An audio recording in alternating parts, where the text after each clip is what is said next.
Hey everybody, welcome back to another episode of Tanner's Favorite Things. I'm Tanner Knight, and today we're going to Baseland to talk about the Stingray from Ernie Ball Music Man. Now, if you're not familiar with the Stingray bass from the Ernie Ball Music Man company, I know it's a mouthful, a lot of words in that brand, but we'll kind of talk about why that is in a minute. It's one of the more iconic recorded basses over, I don't know, its entire life for the most part. And there's a good reason for all of that. And we're going to talk about the history of the Stingray. And we're going to talk about this specific Stingray, which is actually a short scale version. And it is a sterling also. Instead of the American-made USA, San Luis Obispo, Ernie Ball Music Man factory, this is made in the Indonesia factory and branded sterling. But it is a Stingray bass, and it shares the lineage of the US-made ones, and we'll talk about that here in a minute. So what makes this bass so important?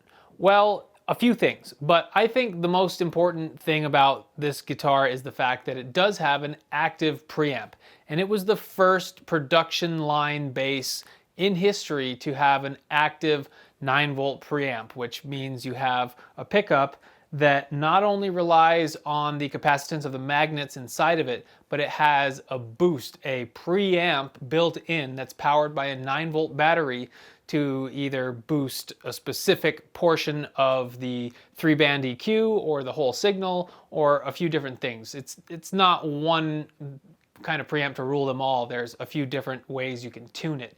And Ernie Ball has really been at the forefront of utilizing a 9-volt preamp as well as an 18-volt preamp much later.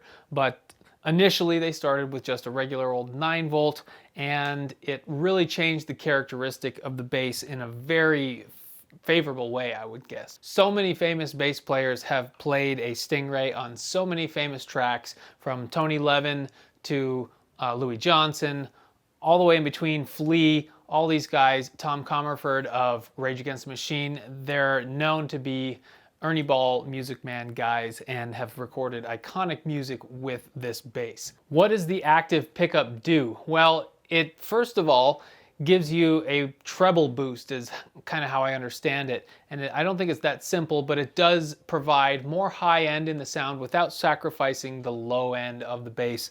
You really get that famous P-bass thump that the Fender P-bass made famous, and you also get a nice treble boost and a little bit of growl in there, and it starts to sound like a more modern bass. Now, just to establish some dates about the Music Man company, that's how it began. Before Ernie Ball put its name on there, although Sterling Ball, Ernie Ball's son, was a bass player, and he was pretty instrumental in kind of forming the sound of the early sterling bass. And it got a good reputation amongst professionals very early on. And the Music Man name was kind of proven without a factory, because Leo Fender, the famous Leo Fender, was bought out of his company by CBS in 1965 and signed a 10-year do not compete.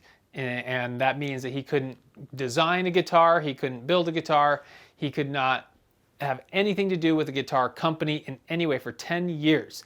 And he, I guess legally, by all legal manner, he abided by that. But behind the scenes, he was actually working with a few guys, most importantly Tom Walker in this story. He is the co-founder with some other people of the Music Man company, and they started with the sterling bass and a guitar design as well, which we're not going to talk about here, but this was the product that they wanted to lead with. And Fender's non-compete clause expires, so he's now free to work with anybody, and it was incorporated under a different name and then changed to the name Music Man when Leo got on a board legally, and they changed the name. He became the president. So Leo Fender is kind of famous for not really caring what tone woods are in his instruments. He actually famously would design instruments with a plywood kind of blank, and he wasn't looking for what a tone wood would do. He wanted to hear the pickups, and that's what he was. He was an electrician first, and he loved the electronics of the guitar and thought that that's where the sound came from. I kind of disagree a little bit. I think the tone woods do actually incorporate into the sound and make a bass or a guitar sound one way or the other.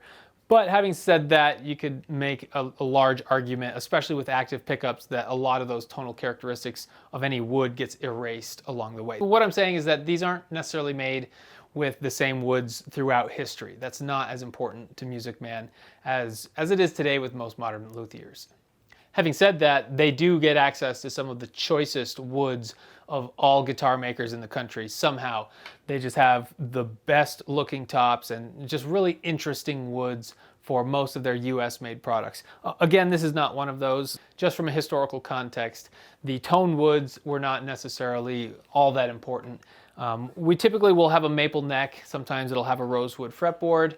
The body can be basswood or poplar or ash or alder or maple sometimes, and there's kind of a large variety of tone woods that you can choose from even today. So what also made this bass stand out from the other basses of the era, this is the mid-70s still, was this 3-in-1 style headstock is what they call it. And this is unique to Music Man and now Ernie Ball Music Man. And there's a few reasons why this is kind of a superior design and how it contributes to the tone of the bass. Number one, it's all straight string pull all the way across. We don't have any strings that are kind of spread out or reaching. And there's one string tree right here, and otherwise we have 3-in-1. And it also kind of lowers the mass of the headstock because it doesn't need to be as big when they're configured this way. It doesn't leave as much room for a logo, but they kind of get around that and have their own unique headstock. But this is characteristic of the Sterling bass, the 3-in-1 style headstock.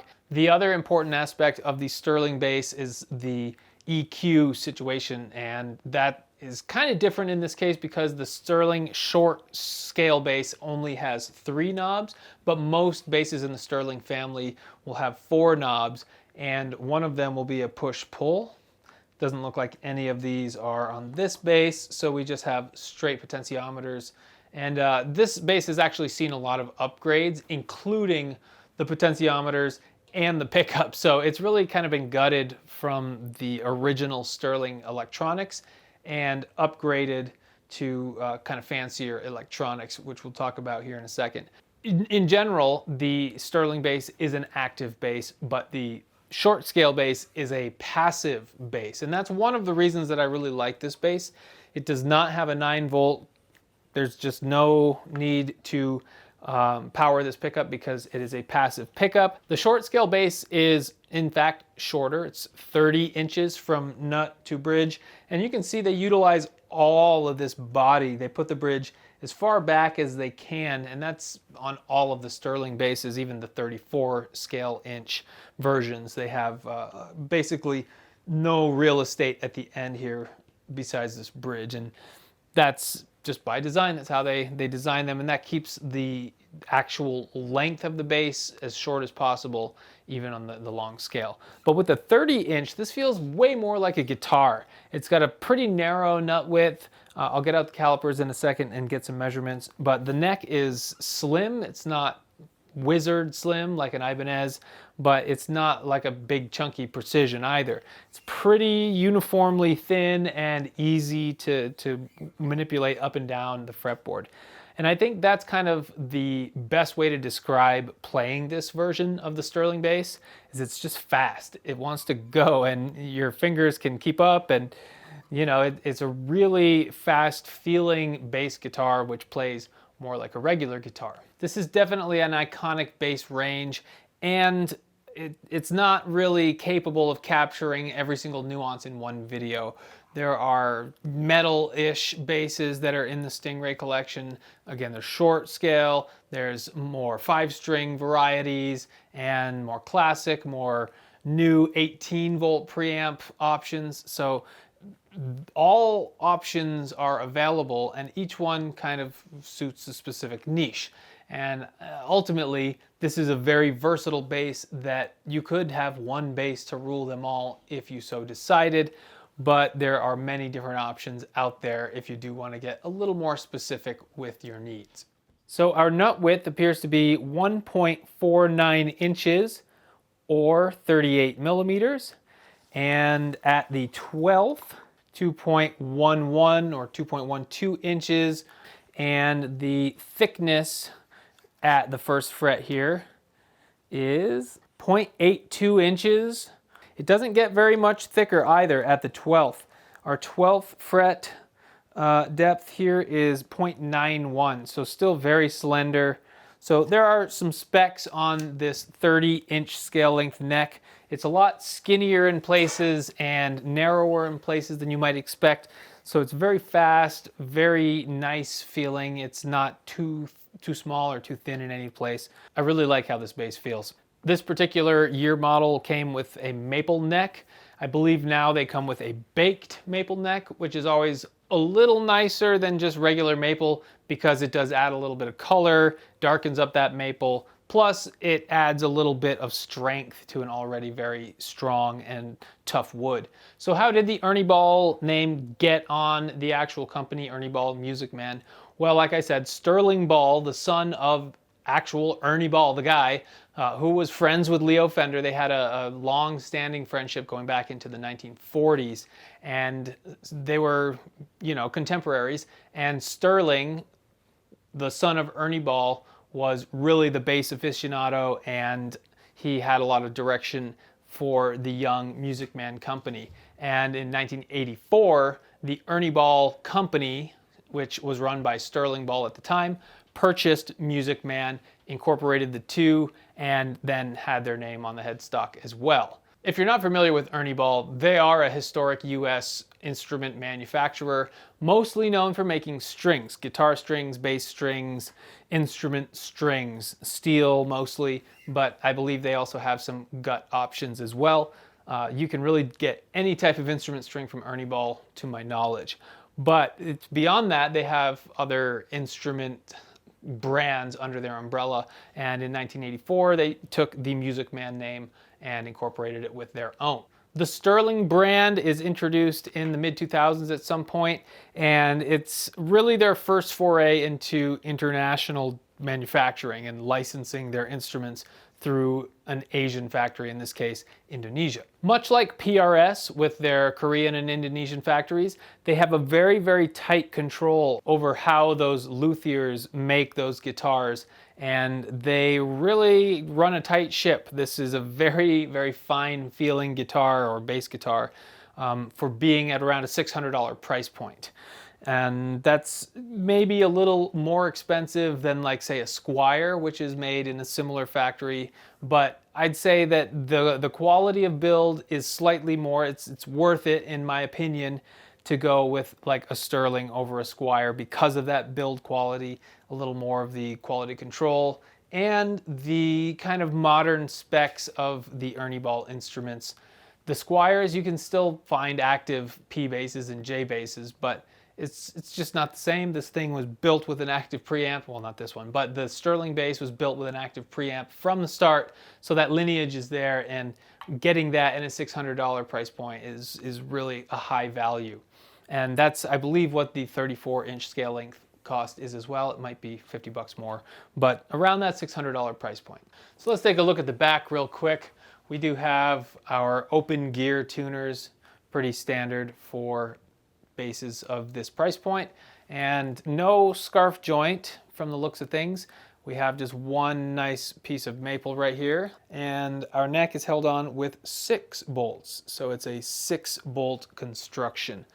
This color is called Chopper Blue, from what I can tell. They don't make this bass in this color now. They have a different blue color called Toluca Blue, I believe, or Toluca Lake Blue. And that one seems a little deeper of a blue color. This one's quite, I don't know, pastel, Eastery, we'll say, but it's a really cool color. I liked it instantly when I saw it. It just kind of screamed vintage and had a really cool vibe to it.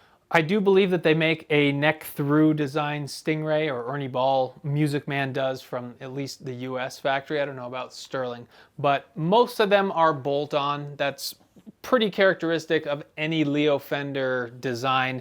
And after Music Man, Leo Fender actually went on to found G&L Guitars with Leo Fullerton, and that's a whole other story, a different company and a different lineage, but it includes Leo Fender, obviously, and those are, again, mostly bolt-on designs. So that's something that he carried with him throughout whatever company he was with. We mentioned that the neck is maple, but the body is listed as a Nayato on their website. And I don't know if that's what this one is since it's a little bit older. 22 frets on this bad boy, which is kind of a nice unexpected spec on a shorter scale bass. Kind of expect them to go with 20 frets, but no, we get 22 and we can get all the way up there. So a nice option if you really want to get up there.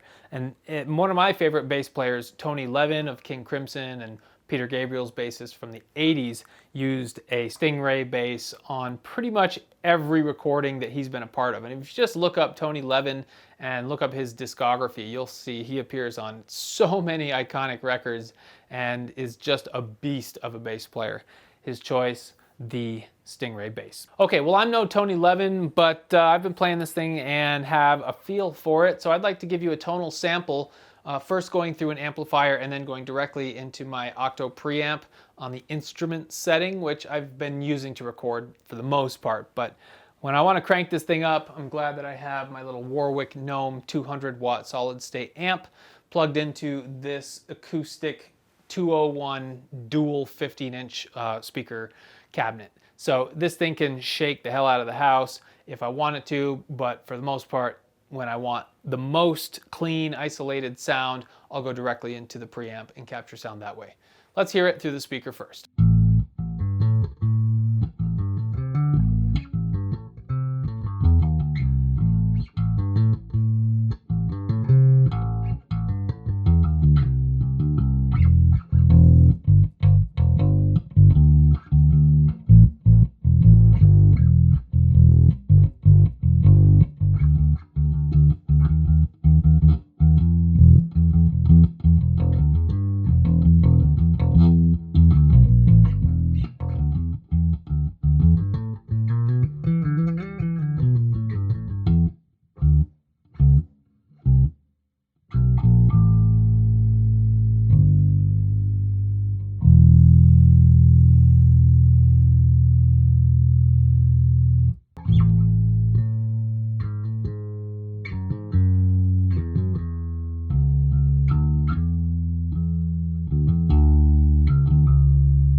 So let me know, do you have any experience with the Ernie Ball Music Man Stingray bass or the Sterling Stingray bass?